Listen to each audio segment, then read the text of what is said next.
नमस्कार मित्रों, स्वागत है आपका हमारे यूट्यूब चैनल पर। आइए, जैसा कि हम लोग प्रत्यय को पढ़ रहे थे संस्कृत व्याकरण शास्त्र में, हम लोग जो है प्रत्यय को पढ़ रहे थे। अगर आप जो है चैनल पे नए हैं तो आप चैनल को सब्सक्राइब कीजिए। इस चैनल के माध्यम से आपको यूपीटीटी एंड सुपरनेट की निःशुल्क कक्षाएँ प्रोवाइड की जा रही हैं, जहाँ पे आप जो है हर सब्जेक्ट की जो है क्लासेस इस चैनल के माध्यम से आप जो है निःशुल्क जो है क्लासेस आपको यहाँ पे मिलती है डेली बेस पे। बीच में क्लासेस मेरी काफ़ी दिनों से नहीं हो पा रही थी क्लासेस, लेकिन आज से हमने फिर से स्टार्ट किया है। जैसा कि हम लोग पिछली क्लास में प्रत्यय पे चर्चा किया था, जहाँ पे हम लोगों ने लेप प्रत्यय को पढ़ा था। त्वा प्रत्यय और लेप प्रत्यय को हम लोगों ने पढ़ लिया है। और आज जो हमारा आज का सेशन है, यहाँ पे जैसा कि आप देख पा रहे होंगे, हमने तूम प्रत्यय और लुट प्रत्यय पे को लिया हुआ है। और इन सभी दोनों प्रत्ययों पे आज हम लोग चर्चा करेंगे। संस्कृत व्याकरण शास्त्र का प्रत्यय हम चाहते हैं कि देखिए, बहुत ज़्यादा ज़रूरी आपके लिए ये नहीं है कि आप कितना पढ़ते हैं, ज़रूरी ये होता है कि आप कितना समझते हैं।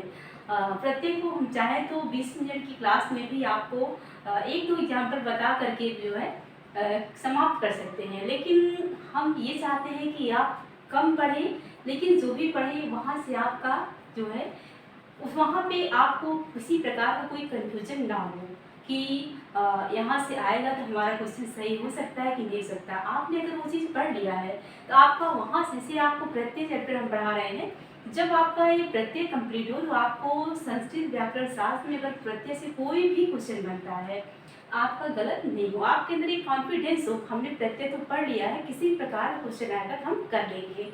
तो वही मेरा एक पर्पस होता है कि हम चाहते हैं कि किसी भी कॉम्पिटिशन एग्जाम की तैयारी आप या हम कर रहे हैं तो कम टॉपिक को ही पढ़ें, लेकिन जितने टॉपिक को हम कवर करें वो टॉपिक हमारा इतने अच्छे से क्लियर हो कि जो है वहाँ पे किसी भी प्रकार का कोई कन्फ्यूजन एग्जाम में जब हम बैठने जाएँ परीक्षा देने तो कोई प्रकार की कन्फ्यूजन हमारे मन में ना हो कि ये भी हो सकता है या ये भी ऑप्शन हो सकता है। तो ठीक है, जैसा कि हमने आपको बताया था कि जो प्रत्यय होते हैं किसी भी शब्द के बाद में लगते हैं, जबकि जो उपसर्ग होते हैं किसी भी शब्द के पहले लगते हैं। संस्कृत व्याकरण शास्त्र में अगर आपसे उपसर्गों की संख्या पूछता है तो आप लिखेंगे 22। कितने उपसर्ग होते हैं? 22 उपसर्ग होते हैं। जबकि अगर प्रत्यय की हम बात करें तो जो प्रत्यय है, प्रत्यय दो प्रकार के होते हैं, कृत और तद्धित। दो प्रकार के प्रत्ययों के बारे में हमने आपसे चर्चा किया है, कृत प्रत्यय और तद्धित प्रत्यय। कृत प्रत्यय जो है धातुओं के योग से बनते हैं, जबकि जो तद्धित प्रत्यय है इस संज्ञा सर्वनाम विशेषण से बनते हैं। तो हम लोग अभी आज जो है, जैसा कि त्वा प्रत्यय हमने आपको पढ़ा दिया, कौन सा? त्वा प्रत्यय और जो है लेप प्रत्यय, ये दो प्रत्यय हम लोगों ने पढ़ लिया है। आज हम लोग सबसे पहले जो है यहाँ पे तूम प्रत्यय को पढ़ेंगे। प्रत्यय को पकड़ना बहुत ही आसान है अगर आप जो है सही से प्रत्यय को पढ़ लेते हैं। अगर आप नहीं समझते हैं प्रत्यय आपके लिए संस्कृत प्रत्यय तो बहुत ही कठिन हो जाएगा। लेकिन अगर आप जिस प्रत्यय को पढ़ रहे हैं उसी प्रत्यय से ही इस प्रत्यय को समझना चाहेंगे, मुझे लगता है कि आपका सही होगा। तो आइए हम लोग यहाँ पे तूम प्रत्यय पर चर्चा करेंगे। तुमुन रोल क्रियायाम क्रियायार्थम, ये सूत्र ये निर्धारित करता है कि जो तुम प्रत्यय का विधान इस सूत्र में किया गया है के लिए अर्थ बताने के लिए धातु एवं तुम प्रत्यय लगाया जाता है। जो तुम प्रत्यय है वो के लिए का अर्थ प्रकट करता है। किसका अर्थ प्रकट करता है? तो के लिए, यानी कि के लिए का अर्थ, यानी कि हमने जैसे कि यहाँ पे लिखा भी है के लिए, के लिए का अर्थ जो है बताने के लिए जो है तुम प्रत्यय का जो है प्रयोग किया जाता है। यहाँ पे हमने लिखा भी है कि के लिए यह अर्थ बताने के लिए धातुओं में तुम प्रत्यय जो है लगाया है। जैसे कि पढ़तुम आप लिखते हैं तो इसका मतलब ये होता है कि पढ़ने के लिए, पढ़तुम पढ़ने के लिए, गंतुम जाने के लिए। गम जब धातु है और उसमें जब तुम प्रत्यय लगता है तो बन जाता है गंतुम। गम का मतलब होता है कि जाना, और गंतुम यानी कि तुम धातु लगने के बाद इसका अर्थ ये हो जाता है जाने के लिए। जैसा कि हमने आपको बताया कि जो तुम प्रत्यय है इसका प्रयोग के लिए के अर्थ में किया जाता है।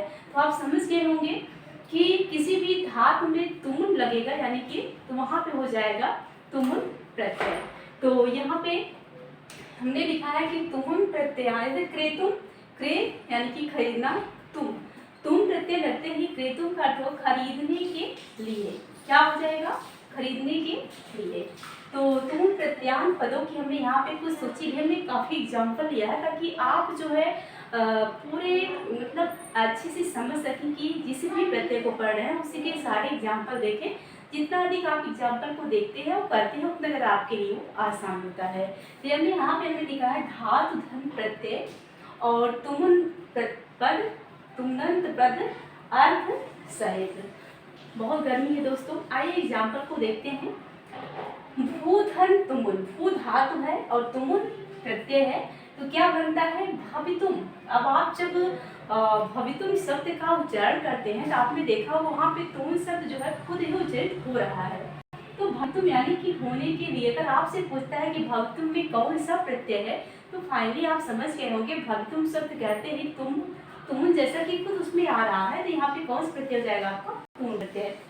पाधन तुमुन, पाधुम पीने के लिए, गम धन तुमुन गंतुम जाने के लिए, स्थाधन तुमुन स्थातुम बैठने के लिए, स्थाधन तुमुन स्नातुम नहाने के लिए, खाद धन तुम खादुम खाने के लिए, क्रीड धन तुम क्रीडुम खेलने के लिए। तो यहाँ पे आपने ये देखा होगा कि जो धातु है, धातु के साथ जो है किसी भी धातु के साथ जो है जब तुमुन प्रत्यय जुड़ता है तो वहाँ पे एक नया अर्थ बनता है के लिए, जो कि के लिए का प्रदान करता है। जैसे आपने कहा कि गम धन तुम, गम धातु है, तुम प्रत्यय को आपने जब गम धातु में जोड़ा गंतुम शब्द बना, जिसका अर्थ ये हो जाता है कि गंतुम यानी कि जाने के लिए। ये अर्थ किस चीज का अर्थ प्रदान करता है, के लिए का अर्थ जो है ये प्रदान हमें कर रहा है। क्या तुमुन धातु जो है तुम प्रत्यय हम लोग पढ़ रहे हैं और यहाँ पे आपने देखा कि तुम प्रत्यय में के लिए का अर्थ जो है संबोधित हो रहा है। इसके बाद आइए दोस्तों पढ़ते हम लोग जो है लुट प्रत्यय। लुट प्रत्यय बहुत ही आसान है समझना। आइए, हर प्रत्यय बहुत आसान है समझना और प्रत्यय में हमने देखा है कि बहुत ज़्यादा गलतियाँ भी होती हैं, लोग छोड़ देते हैं संस्कृत व्याकरण शास्त्र का। जो बच्चे हाई स्कूल तक पढ़े, संस्कृत 8वीं तक पढ़े हैं, जिन्होंने नहीं संस्कृत पढ़ी है, 8वीं क्लास में पढ़ी है, वो बच्चे सोचते हैं कि प्रत्यय को ना ही पढ़े तो अच्छा है क्योंकि समझ हमारे आने वाला नहीं है। जबकि बहुत ही आसान है प्रत्यय को पढ़ना। आप हमारे साथ पढ़िए प्रत्यय को और देखिए प्रत्यय को किस तरह आप जो है चुटकियों में प्रत्यय क्वेश्चन को सॉल्व करके आते हैं। आइए, ल्यूट प्रत्यय से बने शब्द जो है नपुंसक लिंग में होते। चीज आपको ध्यान रखना है कि जो ल्यूट प्रत्यय से बने ये शब्द, जैसे कि यहाँ पे लेखनम, दानम, अर्चनम, पठनम, ज्ञानम, करणम, नयनम, शयनम सब बना है। ये जो शब्द है सभी जो है नपुंसक लिंग में होंगे। ल्यूट प्रत्यय के ला और टा की संज्ञा हो करके लोप हो जाता है, यू शेष रहता है तथा यू को युवा न को जो है सूत्र से अन आदेश हो जाता है। जैसा कि आपने देखा भी होगा लेखनम हर जगह अन लास्ट में है, दानम अन, अर्चनम अन, सभी किसी भी शब्द के अंत में आपने पाया कि अन जो है शेष रह जा रहा है। तो ये जो है किस चीज की पहचान बताता है आपको, लुट प्रत्यय की। लुट प्रत्यय में आपको सिर्फ एक चीज नोट करके रखना है कि लुट प्रत्यय में जो है लुट प्रत्यय में अन शेष रह जाता है, अन जो है शेष रह जाता है। इतना आप ध्यान रख लेंगे तो आपका लुट प्रत्यय कभी भी गलत नहीं होगा। जैसा कि यहाँ पे हमने लिखा है लिखन लुट यानी कि लेखनम, दाधन लुट दानम, अर्चधन लुट अर्चनम, पठधन लुट पठनम, ज्ञानधन लुट ज्ञानम, क्रिधन लुट करणम, निधन लुट नयनम, शीघ्रधन लुट शयनम और शीघ्रधन लुट शयनम। आपने देखा कि जो लिट प्रत्यांश शब्द है वो कहीं ना कहीं जो है अन यानी कि उसमें लास्ट में अन आदेश हो जा रहा है। जैसा कि यहाँ पे हमने आपको बताया कि लुट प्रत्यय में ला और टा की जो है इस संज्ञा होकर के लोप हो जाता है, तो यहाँ पे यू जो है शेष बचता है। क्या बचता है, ये जो यू है ये शेष बच जाता है और इसका जो है तथा यू को जो है क्या होता है, युवार ना को जो एक सूत्र है इस सूत्र से अन आदेश हो जाता है, यू भी नहीं बचता है यहाँ पे, इसका क्या हो जाता है अन आदेश हो जाता है। युवार ना को सूत्र से इसको इसमें जो है अन आदेश हो जाता है। आपने देखा भी कि जैसे कि यहाँ पे लिख धन लिख है तो लिखुट नहीं हुआ है, लेखनम हुआ है। क्या हुआ है, लेखनम हुआ है क्योंकि युवार ना को सूत्र से यू है यू को अन आदेश हो गया है। इस प्रकार से यहाँ पे लेखनम रूप जो है आपका बन जाता है। ज्ञानम, त्रिधन लुट करणम, निधन लुट नयनम, शीघ्रधन लुट शयनम, शीघ्रधन लुट शयनम। तो इस प्रकार से आज का सेशन बस यहीं तक। एक छोटी सी क्लास थी, फिर भी हमने आपको विश्वास बारे में बताया आपको, और इसके बाद हमने आपको जो है प्रत्यय के बारे में बताया, तो मुझे पूरा यकीन है कि आप इन दोनों प्रत्ययों को बहुत ही अच्छे से समझ गए होंगे। बहुत कम समय में और बहुत जल्द पढ़ने की कोशिश की जाए, एक अच्छी पढ़ाई की रणनीति है। हमें लगता है कि 8 से 9 मिनट की वीडियो होगी ये, जहाँ पे आपने दो प्रत्ययों को बहुत ही आसानी से समझ लिया है। अगर आपने प्रत्यय की हमारी पहली क्लास नहीं देखी है, तो तीसरी क्लास साधना वीडियो को आप जो है ज्वाइन कीजिए आज ही, और वहाँ पे आपको जो है प्रत्यय की क्लास भी आपको, जहाँ पे हमने प्रत्यय को स्टार्ट कैसे किया है सब चीज पता है। और सबसे बहुत सी क्लास यहाँ पे आपको इस चैनल पे पढ़े होंगे यूट्यूब पे, अगर आप जाएंगे चैनल सब्सक्राइब करके देखेंगे तो हमने सभी पढ़ा दिया, ज्यादा कुछ पढ़ाने का संघ है, समाज है। इसके बाद जो संख्या उठा दिया गया है जो है संस्कृत में, ये सब बचता है के नाम है, बाकी कुछ रूप में आपको याद करवाया है, बहुत चीजें नहीं, हमने लगभग सब पढ़ा दिया है। तो